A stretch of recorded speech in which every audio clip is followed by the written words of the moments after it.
Hey everyone, we are on day 11 of our soulful journey, and today we're talking about boundaries. And so it is super, super, super, super important. And I can't emphasize that enough about being able to set boundaries, because by setting boundaries allows us to be respected. So, one of the things that we often will hear people say is just make sure that you is to be able to identify what things are okay. So the way that you allow people to treat you is the way that people are going to treat you. And so that if you set limits and boundaries, and this is not acceptable to me, then that is how they're going to respond to you. And so really, really important for us to be able to have boundaries, but we need to be able to identify what these boundaries are and which ones they are important and how we want to be able to do it.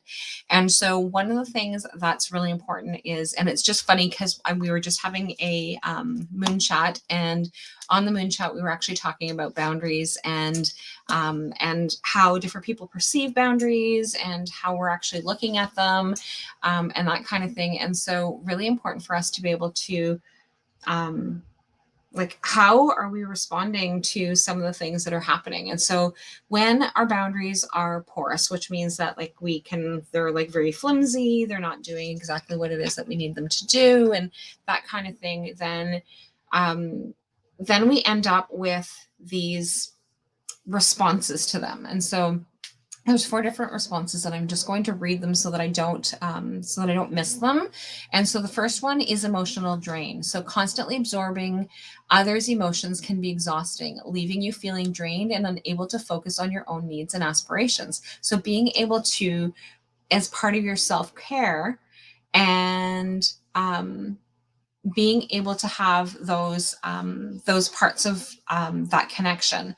And so the other part is increased stress and anxiety. So unable to shield oneself from distress of others can escalate stress and anxiety levels.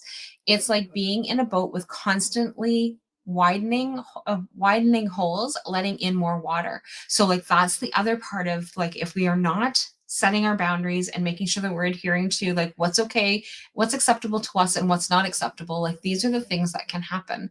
And so the other one is loss of self identity. So weak boundaries often result in blurred lines between yourself and others, potentially leading to a loss of self identity.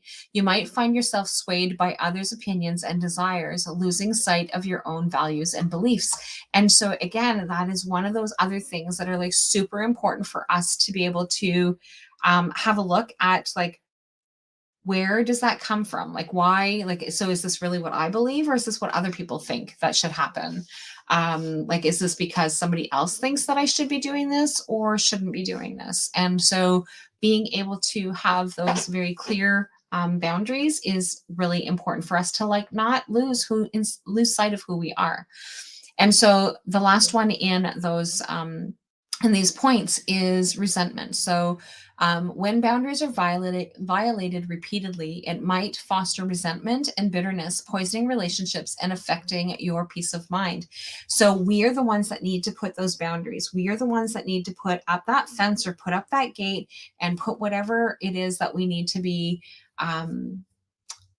Being able to take that next step, or being able to create what it is that we need to do. And I often work with setting boundaries with clients, and those are the reasons why, is because like when we're not looking at them as to what it is that we're doing. And so I was having a conversation with somebody today, and one of the things that I said is that when somebody's not adhering to my boundaries, not being respectful of what it is that I need, then I tend to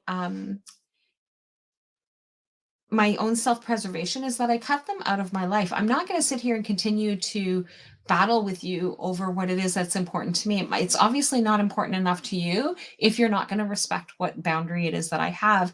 And so no matter who it is, I tend to like cut that out so that I don't have to deal with that. And so I respect myself enough that um I don't do that. So really, really important for us to have a look at that.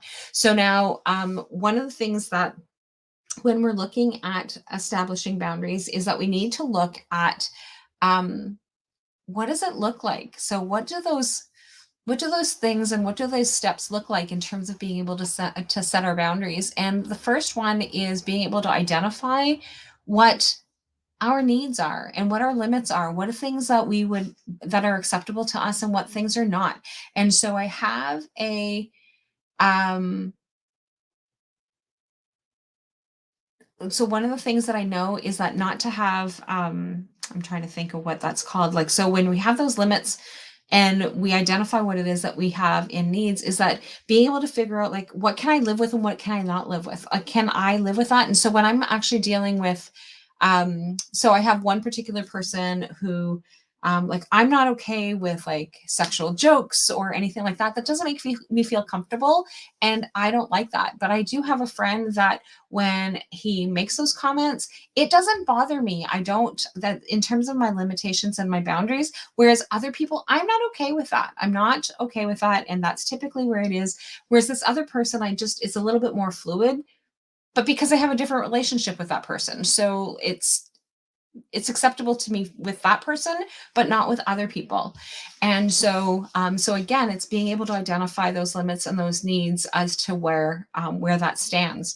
And again, even with that particular person, there's still some limits on that. So um, the other part of it is that if you don't tell them, how are they supposed to know? Right. So communicating that is really important, so that if you don't tell somebody, I'm not okay with that, and you continue to like just let it happen and never tell them that that's not okay for you, then how are they going to know that that is not okay? And how can they make any changes? And not have you feeling resentful of, so if you are not going to tell somebody, I'm not okay with you just showing up whenever it is that you feel like it, because I don't care if somebody shows up. It really doesn't matter to me. Whereas, in the most part, because obviously if I'm working and things like that, that makes a difference. So that's one of my boundaries. So please like reach out to me that way. But like my kids and my family can just come in the house and it's really not a big deal to me. I don't care. I might be busy. So you're just going to have to like kind of wait until I'm done working and doing whatever it is that I need to. But when it comes to my family, like they can just come in whenever it is that they want to, kind of thing. Right. So like, but like I wouldn't be okay with a stranger or a client just showing up whenever they feel like it, having them show up at 3 o'clock in the morning. But if one of my kids show up at 3 o'clock in the morning, I don't care. And I am quite okay with them coming in. They have and know how to be able to access to get into my house. And so the other parts of things is being able to like step into that. And so really important for us to be able to like step into that piece and connecting as to what it is that we need to be connecting as to who it is that we need to be doing for ourselves, right? So, and then the other part of it is being able to handle the pushback, because when we set boundaries and other people are not okay with our boundaries, then what will end up happening is that they may resist it and say, like, screw you, you can't tell me what to do. I'm not okay with you telling me what to do. Well, then that's not for them to decide what's okay for you and what's not okay for you. And so, really important for us to be able to have a way of communicating. So, being able to tell them what it is that we need, but again, being able to be consistent, right? So, like, we're doing dog training with the dog, and if we let her get away with one thing today, then tomorrow she's going to try and see whether or not she can get away with it. And so, it's the same thing when we're dealing with people and what it is that we need to be doing, right? So, really important for us to be able to look at that as well. So one of the things that I have available, if you are interested, is a boundary setting worksheet. So let me know if you're interested and I will definitely get it out to you. And on that note, I will see you guys tomorrow. Have a great night. Bye for now.